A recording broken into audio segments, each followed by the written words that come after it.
दोस्तों, अगर अब इंडिया और ऑस्ट्रेलिया के बीच खेले गए पहले टेस्ट मैच के दूसरे दिन का जबरदस्त घमासान देखकर खुश हैं, तो हमारे इस वीडियो को दिल से एक लाइक जरूर कीजिएगा। आज की वीडियो का लाइक टारगेट केवल 400 लाइक का है, तो दोस्तों वीडियो को लाइक करना बिल्कुल भी ना भूले। दोस्तों, पर्थ के मैदान पर दूसरे दिन बुमराह के पंजे में ढेर हुआ। ऑस्ट्रेलिया 150 रनों का पीछा करते हुए 100 रनों से पहले ही ऑल आउट होने की कगार पर पहुंचा। ऑलमाइटी कंगारू बुमराह ने सिराज और हर्षित के साथ मिलकर मचाया ऐसा हाहाकार, टीम इंडिया की तगड़ी वापसी देख का पाए पूरा क्रिकेट जगत। तो फिर भारत की कातिलाना गेंदबाजी के बाद बल्लेबाजों ने अपनी तूफानी बल्लेबाजी से पलट डाला। मैच का पूरा रुख तो आखिर रोंगटे खड़े कर देने वाले इस दूसरे टेस्ट मैच में ऐसा क्या हुआ दिखाएंगे अब तक की पूरी हाईलाइट। लेकिन उससे पहले आपको क्या लगता है, इंडिया और ऑस्ट्रेलिया में से कौन ये बॉर्डर गावस्कर ट्रॉफी जीतेगा? अपनी राय नीचे कमेंट करके जरूर बताइएगा। दोस्तों, पर्थ के मैदान पर खेला जा रहा है इंडिया ऑस्ट्रेलिया के बीच पहला टेस्ट मैच सबसे रोमांचक मोड़ पर आ खड़ा हुआ है, जहां भले ही पहली पारी में भारत के बल्लेबाज बुरी तरीके से फ्लॉप हुए हों। खुद किंग कोहली, जिनसे पूरा देश उम्मीदें लगाए बैठा था कि वह बड़ी पारी खेलेंगे, वो केवल 5 रन बनाकर चलते बने हो। लेकिन फिर भारतीय बल्लेबाजों ने भी अपनी टीम को संभालने की भरपूर कोशिश की। राहुल ने 26 बनाए तो पंत ने 37 रनों का योगदान दिया। तो आखिर में डेब्यूटेंट नितेश रेड्डी ने 41 रन बनाकर टीम इंडिया को 150 रनों तक पहुंचा दिया। हालांकि यह काफी छोटा टोटल था, जिसके बाद तो ऑस्ट्रेलिया टीम को लग रहा था कि वह तो आसानी से 4500 रन बना डालेंगे और टीम इंडिया को मजा चखाए, लेकिन उनके इन अरमानों को आग लगाने की तैयारी कर रहे थे। भारतीय कप्तान जसप्रीत बुमराह, जिन्होंने मैदान में आते ही ऐसा तांडव मचाया कि ऑस्ट्रेलिया के टॉप ऑर्डर मैक्स विनी से लेकर उस्मान ख्वाजा और उनकी बैकबोन स्टीव स्मिथ को बिना खाता खोले पवेलियन भेजकर बुमराह ने तो ऑस्ट्रेलियाई बल्लेबाजों को दिन में तारे दिखा दिए थे, जहां उनकी लेजर गाइडेड बॉल्स का जवाब किसी भी ऑस्ट्रेलियाई खिलाड़ी के पास नहीं था। और उनकी खौफनाक गेंदबाजी का नतीजा हुआ कि 19 रनों पर ही बुमराह ने ऑस्ट्रेलिया के 3 बल्लेबाज ढेर कर दिए और टीम इंडिया को मजबूत स्थिति में पहुंचा दिया।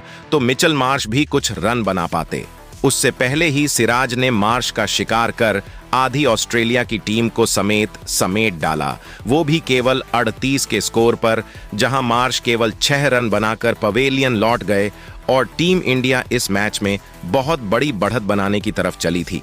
तो सबसे बड़ी मछली लबशेन को भी मोहम्मद सिराज ने ही अपने शिकार बनाकर ऑस्ट्रेलिया के 6 बल्लेबाज पवेलियन भेज दिए थे, जहां लब हुसैन 52 गेंद पर केवल 2 रन बनाकर वापस गए और टीम इंडिया ने केवल 47 के स्कोर पर उनके 6 बल्लेबाज आउट कर ऑस्ट्रेलिया को बैकफुट में धकेल दिया था। उनकी बर्बादी का आलम ऐसा था कि अब जसप्रीत बुमराह ने पेट कमिंस का शिकार कर ऑस्ट्रेलिया को 7वां झटका भी चुटकियों में दे दिया, जहां कप्तान कमिंस भी केवल 3 रन बनाकर वापस चले गए। उनके आउट होने के बाद अब मैदान में मिचेल स्टार्क और एलेक्स कैरी मौजूद थे, जिन्होंने दमदार बल्लेबाजी की और पहले दिन का खेल खत्म होने तक 27 ओवर में 67 रन 7 विकेट के नुकसान पर बना लिए थे, जहां अभी भी ऑस्ट्रेलिया ही टीम इंडिया के स्कोर से 83 रन पीछे चल रही थी।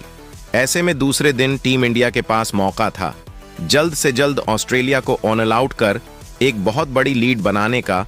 और सूरज की पहली किरण के साथ जब दूसरे दिन का खेल शुरू हुआ, तब भारत की उम्मीद पर पानी फेरने के इरादे से स्टार्क और कैरी भी मैदान पर आए थे। दोस्तों, आते ही इन्होंने सीधा हमला करना शुरू कर दिया, लेकिन उनकी रणनीति ज्यादा लंबी नहीं चल पाई। 29वें ओवर लेकर आए।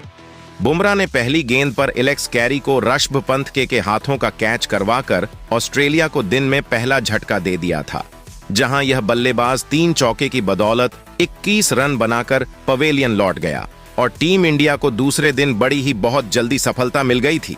अब दोस्तों, उनके आउट होने के बाद मैदान में नेथन लियोन ऑस्ट्रेलिया के 10वें विकेट के रूप में मैदान में आए थे। मैदान में आते इस खिलाड़ी ने अपने तो जलवे दिखाना ही शुरू कर दिया। मिचेल स्टार्क के साथ मिलकर 33 ओवर में ही उन्होंने ऑस्ट्रेलिया को 79 रनों तक पहुंचा दिया था। इन दोनों के बीच एक अच्छी पार्टनरशिप पनप रही थी। लेकिन तभी 34वां ओवर लेकर आते हैं। हर्षद राणा और कमाल की फॉर्म में नजर आ रहे हैं। लियोन को केएल राहुल के हाथों कैच आउट करवाकर हर्षित ने ऑस्ट्रेलिया को नवा सबसे बड़ा झटका दिया था, जहां ये बल्लेबाज भी केवल 5 रन बनाकर पवेलियन चल दिए। तो अब भारतीय गेंदबाज जल्द से जल्द ऑस्ट्रेलिया को ऑल आउट करना चाहते थे। ऑस्ट्रेलिया की इज्जत बचाने आखिरी विकेट के लिए जोश हैजलवुड मैदान में आए थे, लेकिन दोस्तों इस खिलाड़ी ने तो आते ही सीधा चौके लगाना शुरू कर दिया। बुमराह की गेंद पर लगाया गया उनका वो चौक भारतीय फैंस को खामोश करने के लिए काफी था। उन्होंने स्टार्क के साथ मिलकर अपनी टीम को 90 रनों के पार पहुंचा दिया। तो हर्षित राणा को भी उन्होंने नहीं छोड़ा, जहां 40 ओवर में ही उनकी तूफानी बैटिंग से ऑस्ट्रेलिया का स्कोर 93 रनों तक पहुंच चुका था। ये दोनों कमाल की बैटिंग कर रहे थे, लेकिन दोस्तों बहुत जल्द ऑस्ट्रेलिया की क्रिकेट टीम ऑल आउट हो गई थी, जिसकी वजह से टीम इंडिया को एक बहुत बड़ी लीड मिल गई।